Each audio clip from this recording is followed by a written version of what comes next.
God damn it. What? How does this happen again?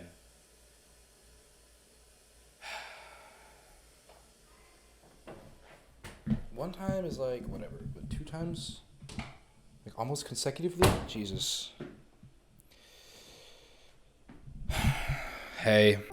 You hear that? Those jingle bells? It's finally the one holiday where I can come home and release stress and just really enjoy the holiday spirit without schoolwork or tests or anything. Oh, you thought I was talking about Christmas. No. I was talking about Spider-Man. For those of you that have been watching my videos for a while, you would know that I am a massive Spider-Man fanatic. Unfortunately, I do have a costume, but I forgot it at school. Actually, wait, I have some proof. Let me go grab it. I may have already showed this to the channel a while ago, but this is a picture of me. Can you guys see that? I have no idea. Yeah, this is me back in 2005 in a Spider-Man costume, so yeah, I'm Spider-Man, guys. Maybe I shouldn't have told everyone that. Anyway, let's end the unnecessary tangents. Back to the video. As I'm sure we're all aware, Spider-Man No Way Home was just released in theaters. And you know, of course, it was phenomenal, but that's actually not the film I'm going to be talking about today. You know what this... I can't even... I can't. I have written a script for my intro, which I haven't done in a while, but I don't feel like pretending like I didn't write a script. I wrote a script, okay, and I'm just going to read it to you because it's so much easier than pretending like I didn't write one. We're all aware that with the hype from Spider-Man comes, you know, the age-old debate of who's the best live-action Spider-Man, Tobey Maguire, Andrew Garfield, or Tom Holland. Now, the answer to this is very complex because representing Spider-Man and, more importantly, Peter Parker is filled with many nuances that all 3 Spider-Men do well differently. And for that reason, I can't really tell you who the best live-action Spider-Man is, but I can tell you who the worst one is. And no, it's not any of the 3 I've already mentioned. No, that award goes to Nicholas Hammond, who starred in the first ever live-action Spider-Man, The Amazing Spider-Man 1977. He's just the most robotic, unfunny, and careless caricature of Peter Parker I've ever seen. Now, I genuinely don't know why I haven't really seen anybody talk about this movie because it's so fucking hilarious. Unironically, of course. And I understand this movie does get the benefit of the doubt in most scenarios because, you know, the live-action superhero genre had just sprouted and the VFX of the 70s weren't the best. However, that's not going to stop me from making fun of this movie until it's no longer funny. So let's get started. Oh yeah, one quick side note. This movie is actually a pilot episode for the TV show that comes after. However, I don't have a lot of time, so I'm just going to be reviewing this movie. If this does well, I may watch the TV show and talk about it. We'll see, okay? So hold your horses, all right?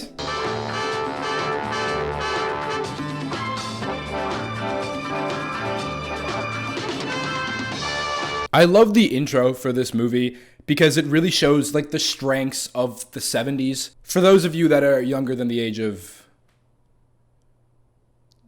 I guess, 19 or just don't know, any movie before the period of like what 2005 had the credits in the beginning of the movie instead of the end. And while this movie does have many cons from the 70s that I've already mentioned, it does have some very strong pros, like the music. This funky bouncy music is just phenomenal. Okay, it's so good. Now, while it does play during some unnecessary scenes, I'm not going to talk too much about it yet because we will get into it when it happens.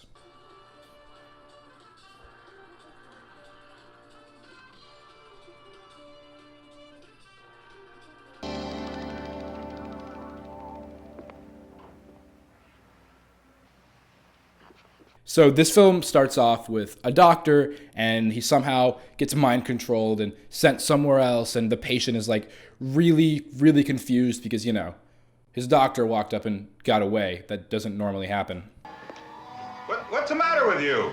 Could you imagine the patient like really trying to figure out why the doctor left him? Was he just like about to die or something and the doctor couldn't handle it, so he just left the room? Oh God, I don't know how I'm gonna tell this guy he has cancer. I can't do it today. He's the 4th patient. Wait.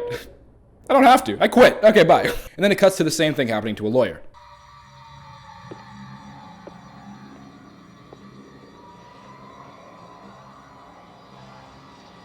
Mr. Conweiler, where are you going? They then rob a bank, and we find out that the pins on their jacket like control their actions. And then after they get the money, they get back in the car and drive into a wall in order to kill themselves because, well, I assume the main villain who's controlling them doesn't want any witnesses. Which, you know, makes sense, but also, why would you have them crash the car? That isn't a surefire way of killing them. Have them, like, hang themselves or something, or have them use a gun. There are other ways that are more definite than, you know, crashing in the car and risking a witness. You know what? I should be a villain. This guy's not doing a great job. Anyway, after they kill themselves, two random guys show up and take the money.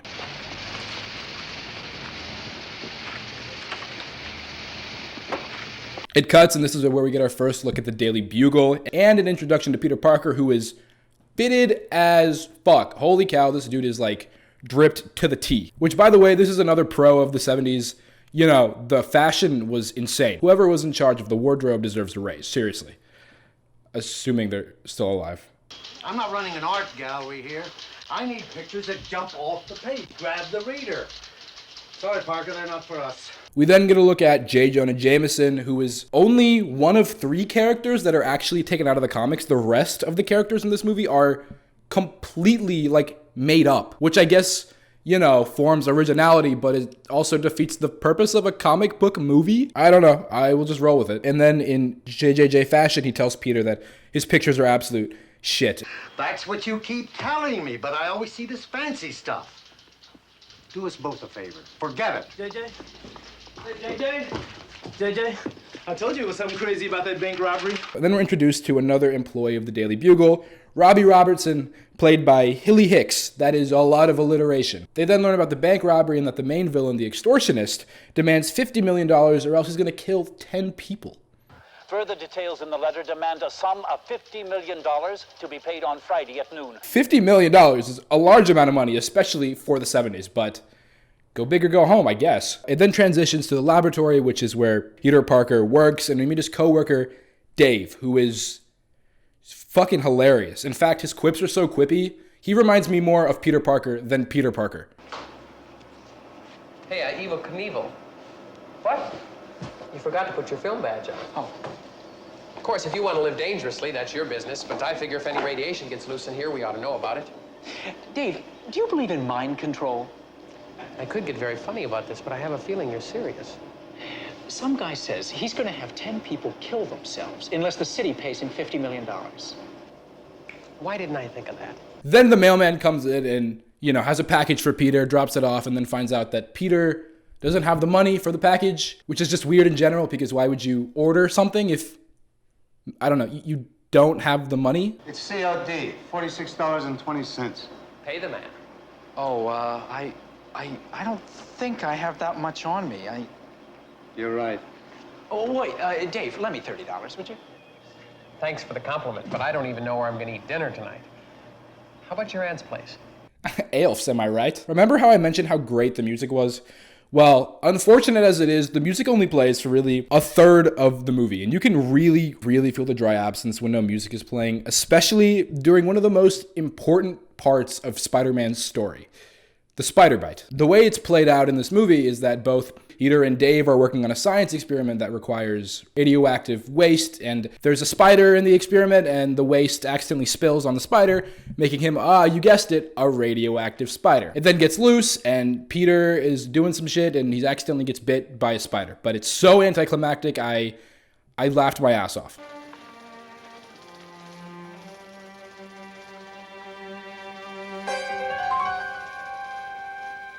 This scene is almost like the one from Into the Spider-Verse. If you haven't seen it, there's this dramatic buildup where Miles gets bit by the spider, and then there's a super anticlimactic climax done for comedic purposes, and it works well. Except, in this movie, there is no dramatic buildup, and there's barely any music leading up to the anticlimactic climax, which, you know, results in a scene that is not really impactful whatsoever. But then we get to see his powers kick in. This is the exciting part. It cuts again, and there's another bank robbery, and this mind-controlled person is about to kill himself by, you guessed it, crashing his car. And he's driving, and he's about to run into Peter, and Peter senses it with his spidey sense. But instead of just stepping out of the way, he runs in the alley that he is currently in.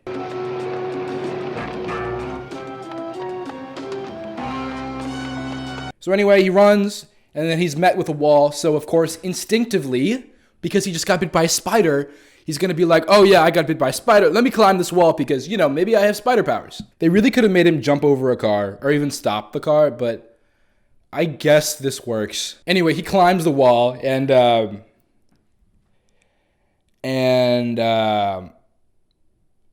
yeah, the wardrobe person deserves a massive raise. So now we see Peter taking pictures of the crime scene, and this is where we're introduced to the captain of the police force, Captain Barbera. He starts interrogating Peter, and he plays this weird combination of good cop and bad cop to an extent to where I almost gave up my personal information.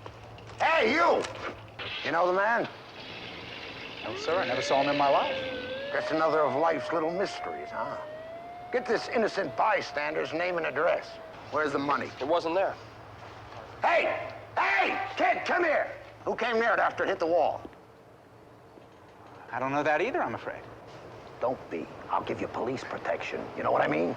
So now Peter is sleeping in his home, and he starts to get flashbacks of everything that's happened, and he wakes up in a frightening state. He's like sweating or whatever. And naturally, of course, he crawls out of his window and starts climbing his house. And, the VFX of the 70s are not great, but it's okay because it's saved by the awesome 70s music that is just so good. I'm not even being sarcastic. It is like really good.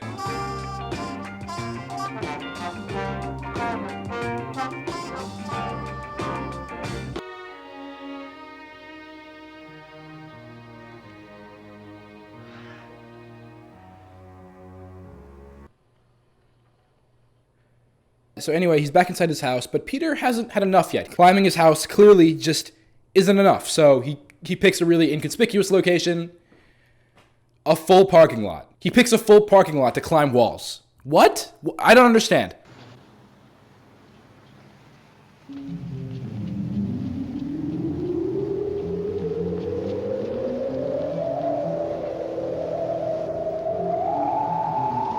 And then while he's climbing the wall, this dude steals this woman's purse, runs, and in order to stop him, Peter just scares the goddamn daylights out of him. Hold it! Hold it!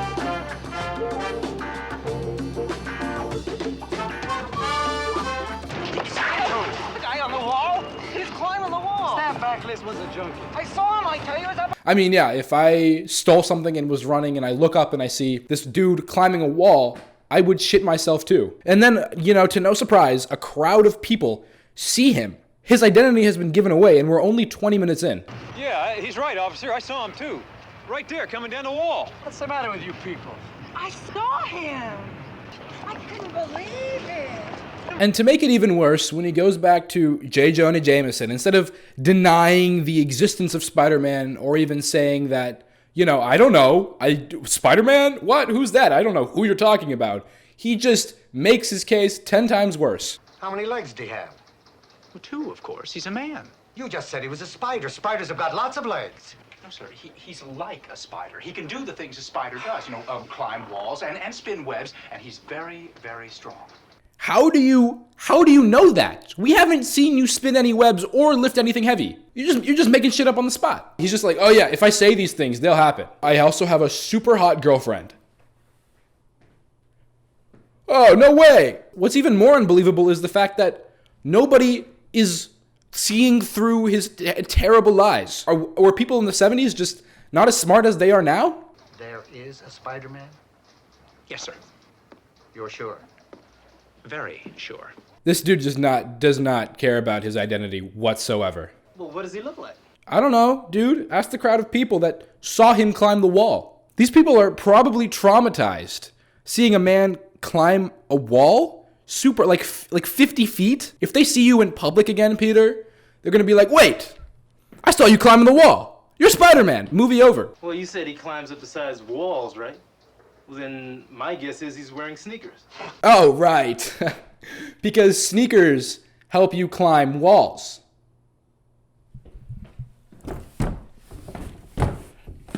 And then after this infuriating scene ends, we get an introduction to Aunt May with this unnecessarily long scene making me even more infuriated. Peter, aren't you coming down for dinner? In a few minutes. Oh, well, hurry up. Everything's getting cold. Peter, did you take your allergy pills? Peter! Aunt May, I'm busy up here. Well, did you take your allergy pills? I took them. Good. I'm going to put the soup on the table now.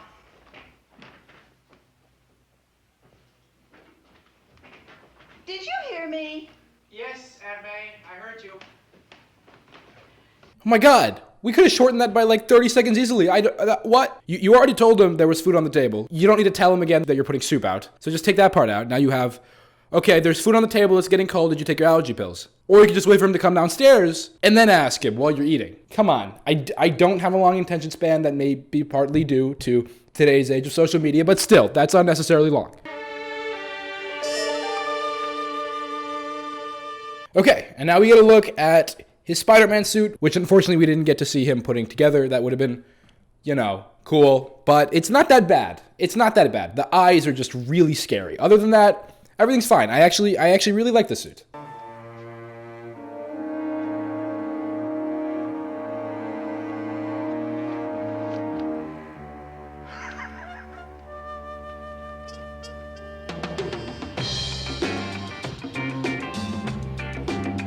Okay, so then he goes out and takes pictures of himself because he threw himself under the bus and now has to do what he said. Jesus Christ.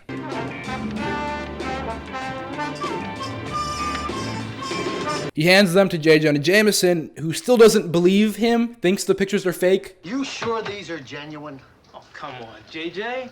Did they have Photoshop then? I don't think so. How do you fake something like that? In the 70s. Anyway, there's another extortionist crime, so he sends Peter out to go take pictures. Surprise! Oh, hello, Captain. I'm taking pictures. Oh, is that what it's for? Why does Captain Barbera hold his cigar in his mouth in such a weird way? He's like pretty much chomping down on it. In fact, throughout this movie, I don't think we ever see him actually smoking the cigar. Maybe he's just slowly eating it throughout the film. I don't know. Peter finally arrives to the scene of the crime. And then this very strange chain of events happen. He looks delirious. Can't you get him out of here? Well, he's pinned behind the wheel. We can't move him. But we got a record coming. Well, he's not going to last. Take a look at him. Hey, listen, take it easy, will you? We're doing everything we can. Can you get a blanket? Sure.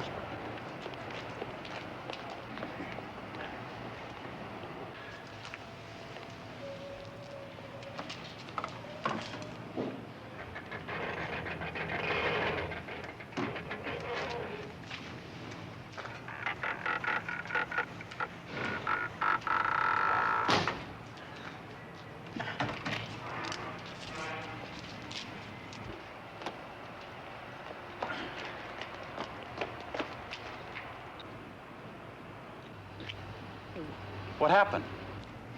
Well, I don't know. I think the steering wheel broke off. Captain Barbera? We can get him out now. Okay, let's try to break that down. So the dude in his car is fatally wounded. I assume this guy works with the ambulance or the police department. Peter walks up and is like, this dude's not gonna last. I don't know how he knows that, but maybe it's a spider sense. And the dude's like, we can't move him. I guess he's in critical condition, so they don't want to kill him by accidentally moving him. And Peter's like, go and get that blanket real quick. Go. And the dude's like, oh yeah, sure, okay. You've never met this man in your life. You're just gonna do what he says? I mean, I would too. He looks really good in those pants. Anyway, when the cop or ambulance worker guy walks away to get the blanket, Peter reclines the dude's chair and breaks off the steering wheel.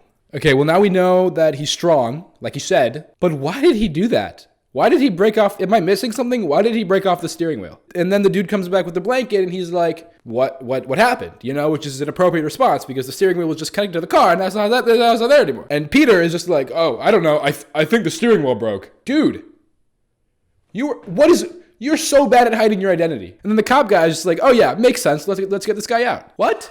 He just believes Peter. Can Peter hypnotize people? Is he the extortionist? What is going on? And then in the heat of the moment, someone bumps into Peter and he drops his camera and his film camera breaks. And he looks like he's gonna fucking kill somebody, dude. I'm convinced he's the bad guy of the story. Wow, he is menacing. Dad? All right, get away from him. It's my father. Judy. Dad, what happened? They called me from school. We then get introduced to Judy Tyler, who is Peter's love interest of this movie. Again, I don't know who she is. This movie just made up all of these characters.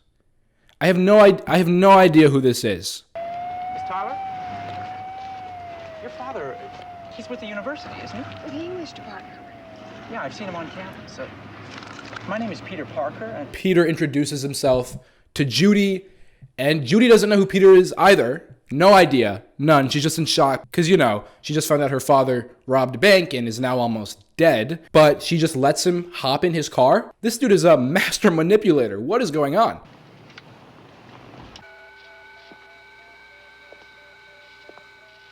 We then get our first partial look at the main villain, who I guess is the extortionist. It's not Peter Parker, but he gets notified that the professor who was injured is taken to the hospital. And, obviously that's not a good thing because that means a witness is on the loose. What did I say? Just listen to me next time, bad guy. Seriously, I know what I'm talking about. Everything's gonna be all right, Dad. You'll see. You don't think I did what they say, do you? How could you? So they're in the hospital and they say their condolences, which, by the way, why is Peter there? Why did he go? He didn't even say anything to the professor. He just walked in, stood there while Judy talked to her father, and then dipped. This dude is desperate. He's desperate. The main antagonist has one of his cronies put on, the pin that could hypnotize people onto the jacket of the professor. And then the antagonist controls the pin and has the professor try to kill himself.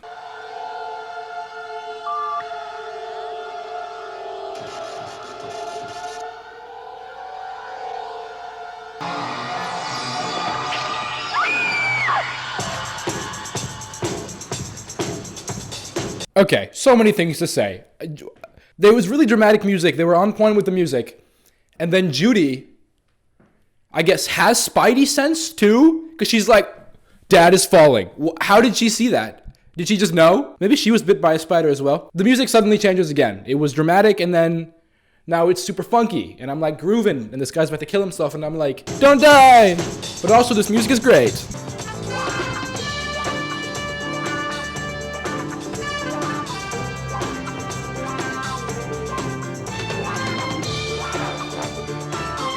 And weirdly enough, instead of putting him back inside the hospital, he just brings him to the roof, which I feel like is an easier vantage point to jump off of. I don't know. Hey,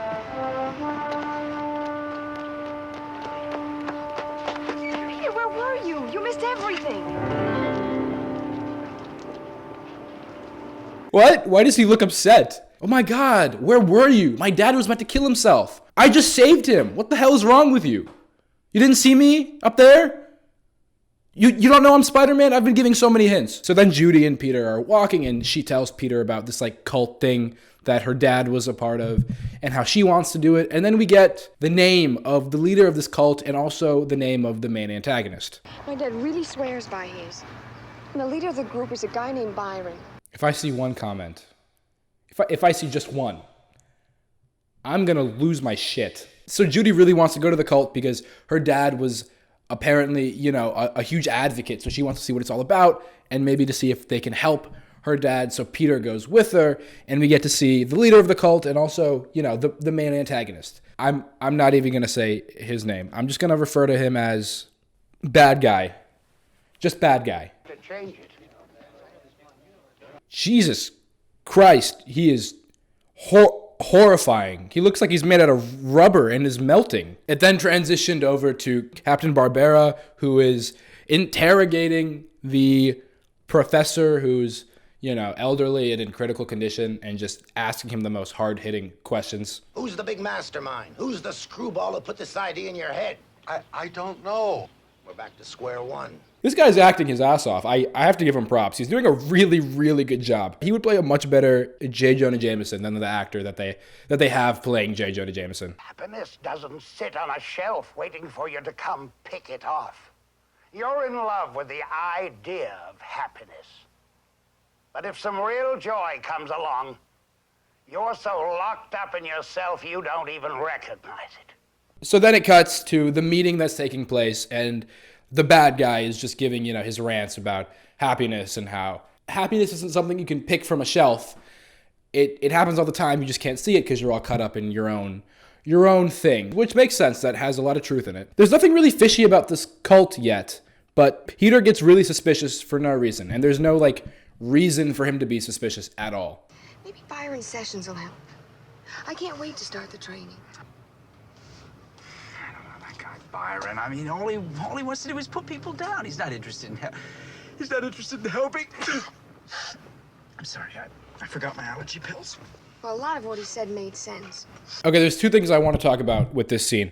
Peter is, again, suspicious about the cult, but he has no reason to be yet. Obviously, we find out later that the cult is bad and the leader is the bad guy, but there's no reason for him currently to be suspicious. Judy, just experienced something traumatizing in her life. It's very shitty of him to be like, I have a bad feeling. You shouldn't go. I wouldn't go. And also, the theme with his allergies keeps coming back. I hope they clear that up in the end. I don't understand. Is it just like a thing that he has? Just he has allergies? Are they going to talk about that anymore? Or why does that keep coming up?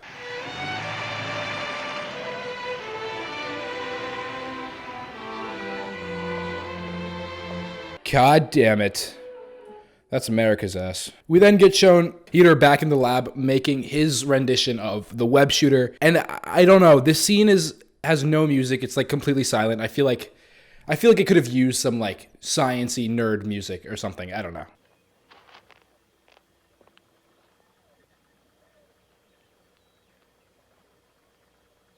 It just feels like it's lacking something in that department, But then we get a fun little cute scene of Peter shooting his webs at a tree and swinging back and forth like a little child.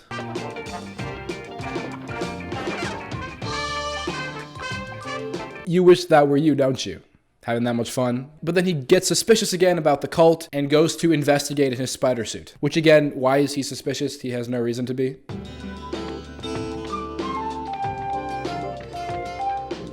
And then we get one of the funniest scenes in this movie. It's unnecessarily long, but it's so funny. It's just Spider-Man walking around on a wall like a dog that really needs to poop but can't find the right spot. And he's just trying to find the window of the cult room that he was in, but this doesn't make any sense because he was already in the cult room, so he should know what room number it's at. And from the outside, he's smart. He should know where the room is from the outside if he knows where it is from the inside. But no, we get a scene of him looking through every window to try to find this cult room because he doesn't remember where the room is. He then goes up to the roof for some reason and he's carrying around this gadget and he just walks around like an 80-year-old man with back problems.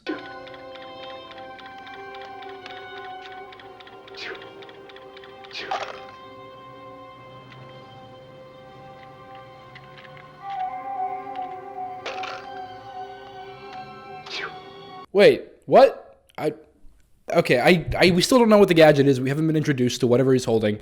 But he like sneezes and drops it and then immediately forgets about it and walks away. Was that even important to the story? What the fuck is that? But it doesn't matter because he's Spider-Man and he's moving around to really funky music.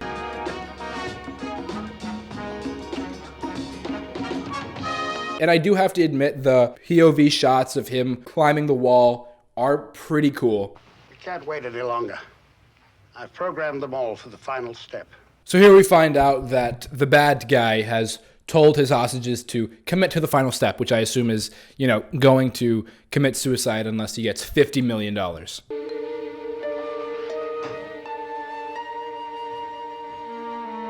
So then we get Spider-Man finally walking into the right room. I mean, it's been like 5 minutes now of him just crawling around, and he walks in the room, and this random-ass samurai just pops out of nowhere. Where the hell did he come from?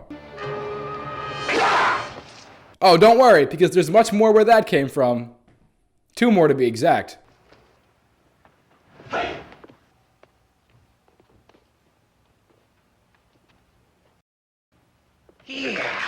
This fight scene is so much funnier than it should be because there's no music. They're just like cautiously moving around each other in silence.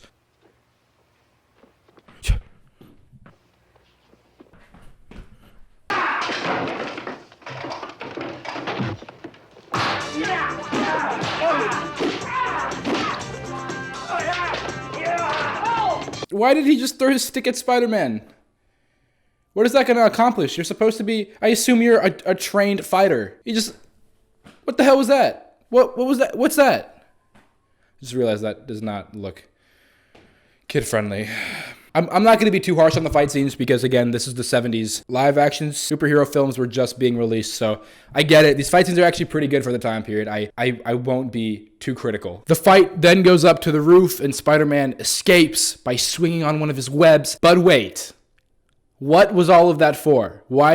He went to go find the cult room, right? Because he was suspicious. But the bad guy has no reason why Peter should be suspicious. The bad guy hasn't done anything for Peter to be suspicious. And then the bad guy's like, oh my God, Spider-Man's here. How the hell does he know about my operation?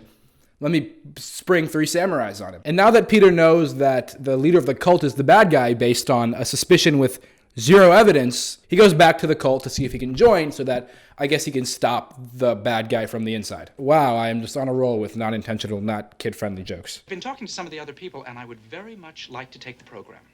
I'm not sure you'd be suitable, Mr. Parker. You saw a sample of how rough it can become. That doesn't bother me. Anyway, the bad guy puts a pin on Peter because Peter doesn't know that the pins hypnotize people, even though if he is suspicious about the bad guy, he should be suspicious about that too. He should already know with his spidey sense. Come on, Peter, you should know everything. Peter then gets controlled by the bad guy, and this scene is actually really cool. I really like how they show how Peter's getting mind controlled with the lights and the camera work. It's well done.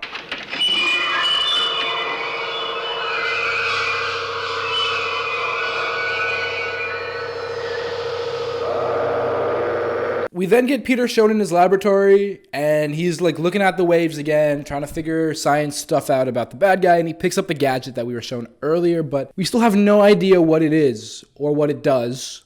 And I thought he dropped it on the roof. So then he puts on a Spider-Man suit, goes back to the cult to see if he can, I don't know. He doesn't explain anything. I have no idea what's going on. He goes back to the cult room for some reason, and he's met by those like sword fighters again, and he tries to swing away.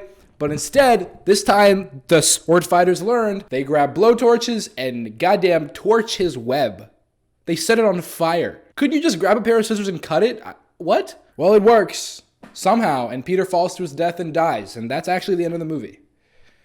No, I'm just kidding. We still have 15 minutes. God damn it. So then we get a scene with Peter in the lab, and he figures out how the bad guy is mind controlling these innocent civilians. It's just weird how his like arm is injured, but that's the hand he's using for the phone. Just use your other hand if your hand is, injured. And then he just takes off his cast anyway, so what the fuck was that even for? So after he calls the captain, he goes back to the cult meeting, puts on his jacket, and the pin is on the jacket, and as he's walking, he gets hypnotized and goes to the place where he's supposed to commit suicide. Oh, this scene is actually really funny. All the people are in place to kind of fall to their death if the bad guy doesn't get his money, and he has 2 of his henchmen in a seaplane, and they're out there so that they get handed the money by the mayor or the police or whatever, and the police just kind of show up in a boat, and they're just like, you're arrested. Sorry to disappoint you boys, but the city just ran out of money. Freeze.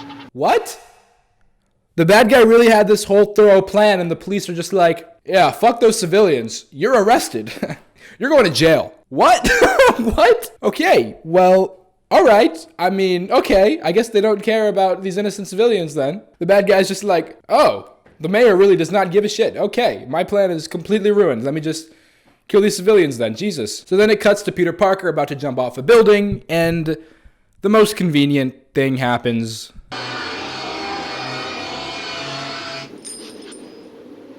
Come on. You're telling me the pin is just like stuck to his jacket? Barely? It's not a real pin? So now that he's free, he puts on a Spider-Man suit and he goes to save the day, and he's about to go inside and kick the bad guy's butt. But then he looks at the satellite and he's like, wait a second. What if I just pull down the satellite? And that's what he does.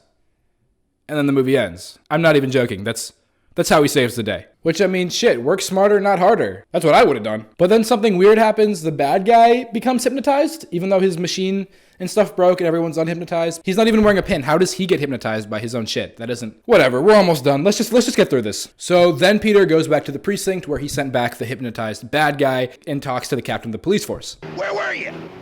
Well, I had sort of a short circuit. Yeah?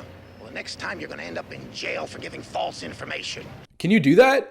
Can you send people to jail for giving false information? I mean, I guess if other people are at stake, but he just kind of told the captain that he figured out how the bad guy was hypnotizing people. He didn't He didn't give any like real false information.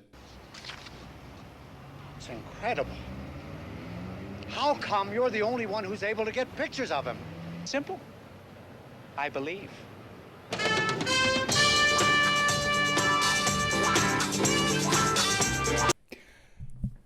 What else more can I say? That's the perfect ending to the best Spider-Man movie. How do you keep getting pictures of Spider-Man? You're the only one. It's easy. I believe.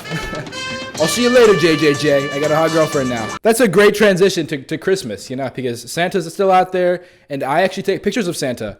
And everyone's always like, Saji, you're the only one who gets pictures of Santa. It's just because I believe. You just have to believe, and then you can take pictures of him. Wow, it comes full circle, huh? I guess Spider-Man truly is part of the Christmas holiday. Anyway, guys, that's the end of the movie. I hope you enjoyed. This was a lot of fun to do. I haven't really reviewed or watched a movie in a long time, so I thoroughly enjoyed making this. Anyways, I'm going to try to get this video out by Sunday, hopefully. It's Thursday currently. If it's not Sunday and this video is out, I do apologize. Anyway, if you guys enjoyed, make sure to follow my Twitch, follow my Twitter, follow my Instagram, and subscribe if you're new. And I'll see you guys next time, where we dress up as Spider-Man and we just tell people our identity. My God, you're Spider-Man? Yeah, and also it's me, Saji Sharma. It's me. I'm Spider-Man. That's me. I get all the credit. I'm Spider-Man. I'm selfish Spider-Man. That'll be $5 for saving your life.